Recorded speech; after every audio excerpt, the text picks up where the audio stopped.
Let's leave the world of higher order components for now, and let's go back to our demo project and dive into some other useful things you should keep in mind when building React applications, because they might become important.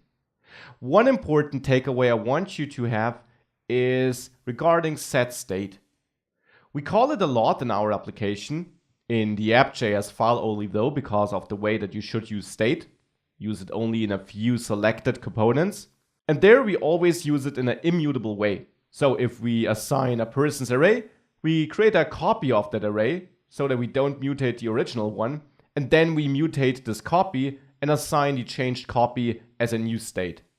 That is exactly how you should do it. Now, sometimes you have a state update which depends on the old state and is a bit more trivial. Let's say we want to have a counter on how often we click the toggle button. So this toggle person's handler, how often was it executed basically? In our state, which we now initialize in the constructor since the lifecycle lectures, there we might have a toggle clicked counter, which is 0 initially.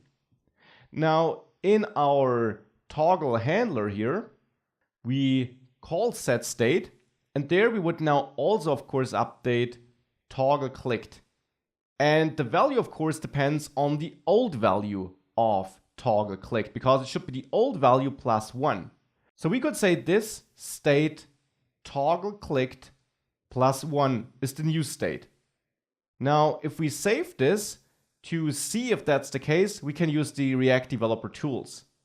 So I will open the React Developer Tools in my Chrome Developer Tools, and now go to the app component, where I can inspect the state. Toggle clicked 0, now it's 1, 2, 3. It's working correctly. And still this is the incorrect way of doing that. Because setState actually is a method executed asynchronously by React. Which means you can't rely on this state being called inside setState to really reflect the latest version of the state. If you call setState somewhere else in the application, basically at around the same time, the other setState call might finish before this one. So this state in here might not be correct. So there is a better syntax for calling this setState if you plan on using this state inside of it. And this is the functional form, the function syntax of it. It looks like this. setState then takes a function, and I'll use an arrow function. And there you get two arguments. The previous state, which you can safely access then, because this definitely is the last state it had at this point of time, and any props you might have. And then in the function body, you have to return an object, which is your updated state. So there you now put in the old code we had. But in there, we no longer access this state toggle clicked, but previous state toggle clicked.